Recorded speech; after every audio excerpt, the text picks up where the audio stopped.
Salut Bichette, aujourd'hui je t'aide à trouver ta couleur de fond de teint et je t'explique un concept que tu n'as jamais vu ailleurs.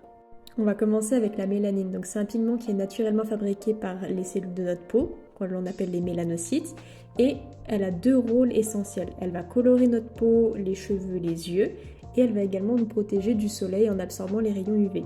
Il existe 5 types de mélanine, mais on va se concentrer sur les deux plus importants, c'est-à-dire le mélanine, qui donne une teinte brune à noire, et la phéomélanine, qui produit des teintes jaunes à rouge.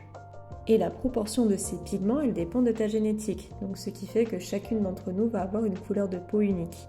Mais ce n'est pas tout, la couleur de notre peau, elle est aussi influencée par l'hémoglobine, donc les vaisseaux sanguins qui se trouvent sous notre peau, et par les caroténoïdes, donc les pigments jaune-orangé que l'on va retrouver dans l'alimentation.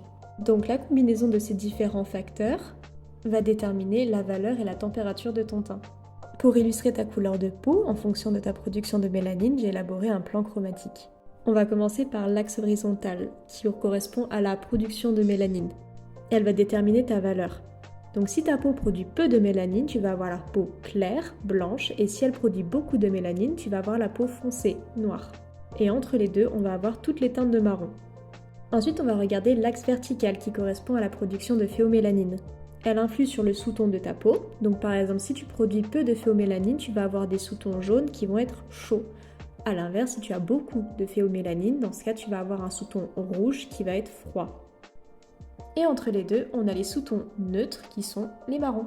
Donc si ta peau produit peu de mélanine et beaucoup de phéomélanine, tu vas avoir la peau rose, donc à teint clair avec un sous-ton froid. Si ta peau ne produit pas du tout de mélanine, tu vas plutôt avoir la peau claire avec un sous-ton jaune, donc chaud. Si ta peau produit beaucoup de mélanine mais très peu de phéomélanine, dans ce cas tu vas plutôt avoir une peau avec un sous-ton vert. Et c'est pour cette raison que l'on parle de sous-ton couleur olive. Et si ton corps produit beaucoup des deux mélanines, dans ce cas tu vas avoir une peau noire avec des reflets bordeaux. Donc un sous-ton plutôt froid. Donc en bas à gauche on va retrouver toutes les personnes avec un phototype 1. Donc des personnes aux peaux rosées qui vont avoir la peau qui va toujours brûler et ne jamais bronzer au soleil, comme c'est le cas avec les teints de porcelaine chez les rousses par exemple. Et c'est normal puisque les taches de rousseur et les cheveux roux sont drivés par la production de phéomélanine. Alors qu'en haut à gauche, on va plutôt retrouver les phototypes 2 et 3, donc ce sont des personnes qui vont avoir tendance à bronzer, mais qui vont également brûler au soleil.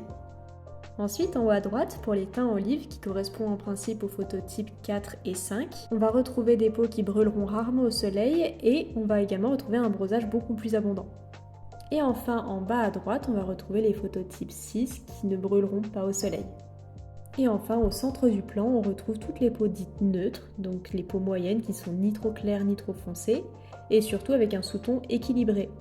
Une température neutre, ça veut dire que ni le rose ni le jaune ne prédominent. Donc c'est bien joli toutes ces petites couleurs, mais je vais l'illustrer à l'aide du projet Human Eye réalisé par l'artiste Angelica Das. Donc c'est un projet photographique qui associe chaque portrait à une couleur Pantone. Et l'objectif c'est de montrer la diversité entre les peaux humaines. Et je m'en suis servi pour illustrer mon propos entre la température et les valeurs. Donc indépendamment d'une peau qui peut être claire ou foncée, le plus difficile quand on choisit son fond de teint, c'est de savoir si on a un sous-ton chaud ou froid. Et donc pour toutes ces personnes qui ont un sous-ton chaud, on remarque différentes nuances de jaune à orange. Au centre, pour les personnes avec un sous-ton neutre, on remarque qu'elles ont plutôt un dégradé de brun et de marron. Et pour les personnes au sous-ton froid, on remarque que le nuancier part des teintes roses et réalise un dégradé jusqu'au bordeaux. Et maintenant, pour faire écho à mon tout premier épisode sur cette série, je vais te présenter un guide visuel pour pouvoir harmoniser ton teint avec les couleurs de vêtements et la couleur de tes cheveux pour avoir le rendu le plus harmonieux possible. Donc pour les teints de porcelaine avec un sous-ton chaud, je vais recommander plutôt un t-shirt bleu doux et des cheveux châtain clair dorés. Pour ce sous-ton neutre, je recommande plutôt des vêtements gris bleuté avec des cheveux couleur blond sable. Et pour les sous-tons froids, tu dois être super mignonne en rose et en mauve. Pour les peaux claires au teint ivoire, tu dois être magnifique en vert sapin avec des cheveux cuivrés dorés si ton sous-ton est chaud, alors que si ton sous-ton est neutre, je recommanderais plutôt la couleur indigo et un blond chaud. Et si ton sous-ton est froid, un joli corail avec une couleur lavande grisée, ça doit être magnifique. Pour les peaux un peu plus foncées, c'est-à-dire beige sable, pour les teintes chaudes, un joli bleu roi avec un auburn doré, ça doit être splendide. Pour les tons neutres, on va plutôt rester au niveau du brun moyen et dans les tons miel. Et pour les tons froids, on va faire ressortir ton teint avec un bleu acier et des couleurs taupe. Pour les peaux moyennes avec le fameux teint olive chaud, je te mettrai en valeur avec de l'or et du marron doré. Pour les tons neutres, de la lavande, du brun. Et pour les tons froids, je te mettrai en valeur avec un joli rouge froid en vêtements et des cheveux naturels bruns neutres classiques. Pour les peaux un peu plus bronzées, caramel. Pour les teintes chaudes, une belle couleur sarcelle et un châtain chaud. Pour les teintes neutres, du bleu marine et un brun roux. De cette façon, on aura une belle complémentarité. Et pour les teintes froides, si les cheveux sont brun cendré, je te conseille d'apporter un peu de peps avec un orange vif. Pour les femmes aux peaux foncées, avec un teint acajou chaud, j'opterai plutôt pour du corail et du marron chaud.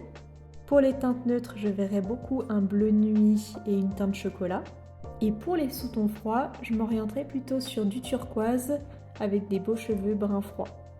Pour mes teintes chocolat chaud, je privilégierai plutôt tout ce qui va être orange doux, couleur moutarde, avec des cheveux bruns chauds. Pour les sous-tons neutres, plutôt tout ce qui va être couleur violet, prune, avec des cheveux bruns neutres mais intenses. Et pour le sous-ton froid, plutôt un bleu ciel profond et un cheveu plutôt brun froid qui tire sur l'ébène. Et enfin pour les peaux très foncées, noir ébène, je recommande plutôt de porter des couleurs vives comme du rose vif, du bleu profond ou du vert menthe. Si tu as identifié ton sous-ton comme étant chaud, tu peux jouer avec des extensions qui vont être dorées ou cuivrées. Et à l'inverse, si tu as identifié ton sous-ton comme étant froid, tu vas pouvoir jouer avec des extensions qui seront argentées ou bordeaux. Voilà, j'espère que cette vidéo aura enrichi ton vivier de connaissances et je te retrouve bientôt pour une nouvelle vidéo.